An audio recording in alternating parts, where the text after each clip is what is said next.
Hello viewers, আপনাদেরকে আবারও স্বাগতম রুনা কুকিং স্টুডিওতে। আমি আজকে একটা মজাদার রেসিপি নিয়ে এসেছি। সেটা হচ্ছে বাইন মাছ দিয়ে নারকেলের দুধের কারি।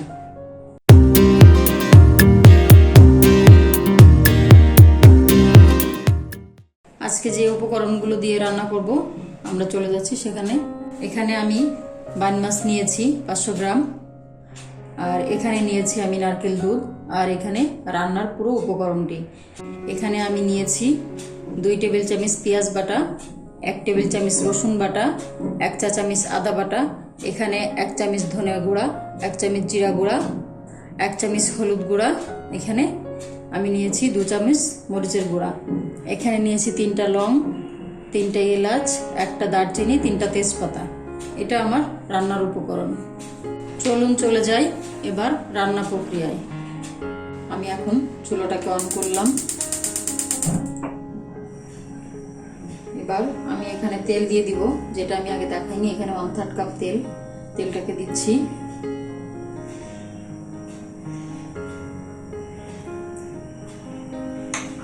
এবার এক এক করে মশলাটা দিতে হবে। এখানে আমি প্রথমে দিয়ে দিব তেজপাতাটা, তারপর লং আর এলাচ, এখানে দারচিনিটাকে একটু ভেঙে দিতে হবে।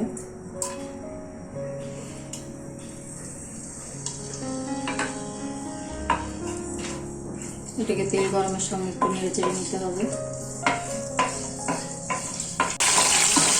এখন মশলাগুলো দিয়ে দিব এক করে। প্রথমে দিয়ে দিচ্ছি পেঁয়াজ বাটা,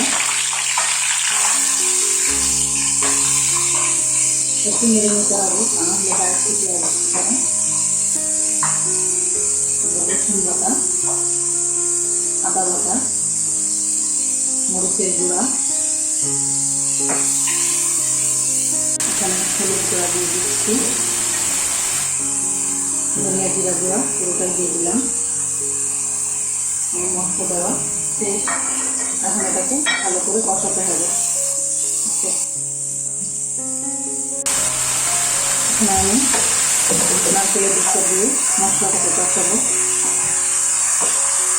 কোনো পানি নিতে চাইলে নিতে পারেন। এখানে আমার নারকেলের দুধটা একটু বেশি আছে, পানি দিয়ে আমি বেশি করে করেছি।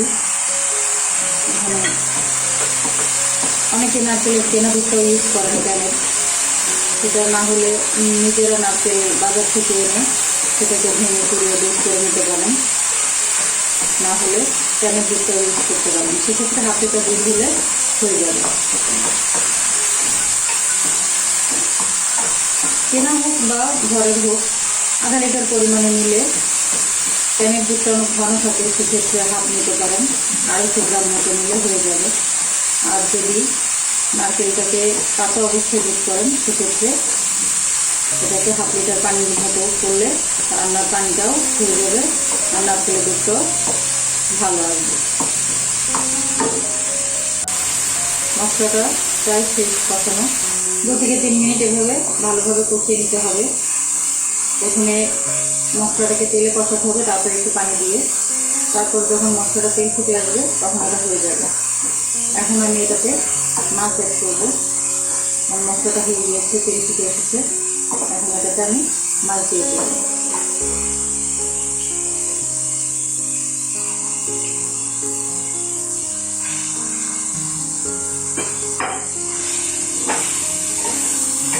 এখানে আমি দেশি বান মাছ ইউজ করেছি, বড়টা মাছ, ছোটোটা মিডিয়াম সাইজের যেটা। এই মাছটা খুবই মজার হয়। এটাকে নারকেলের দুধ দিয়ে খুব মজা করে রান্না করলে। আমি এটাকে 2 থেকে 3 মিনিট পানি দিয়ে এভাবে কষিয়ে নেব। আমি এটাতে একটু করে নারকেলের দুধটা অ্যাড করবো পরবর্তীতে। আর কখনো হবে না। মাছটা কষানো হয়ে এসেছে। এবার আমি এটাতে নারকেলের দুধ দেবো। 3 থেকে 4 মিনিট আমি মাছটাকে ভালো করে কষিয়ে নিলাম। এখন এটাতে আমি দুধটাকে দিয়ে দেব।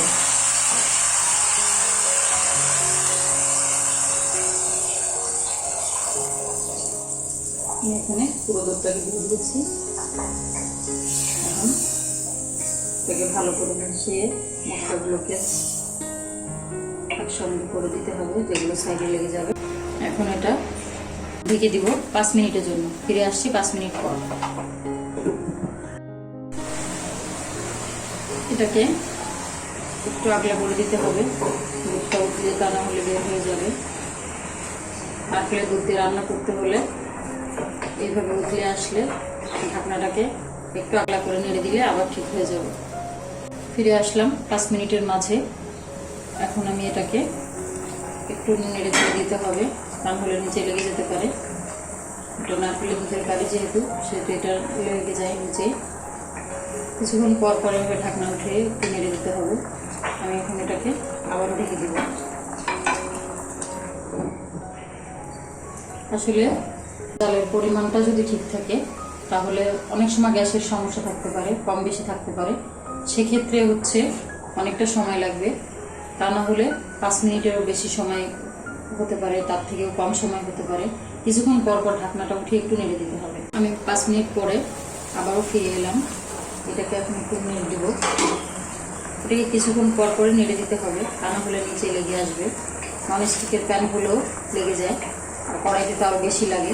সেক্ষেত্রে নতুন যারা, তারা হয়তো বা রেখে দেবেন, এভাবে বুঝতে পারবেন না।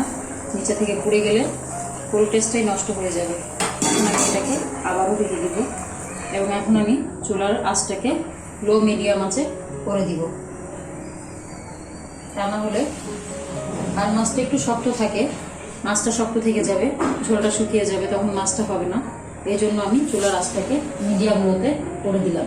এখন এটা আস্তে একটু নরম হয়ে আসবে আস্তে আস্তে জাল হলে। 2 থেকে 3 মিনিটের মাঝে আমি আবার ঢাকনাটাকে তুলে এটাকে একটু নেড়ে দেবো।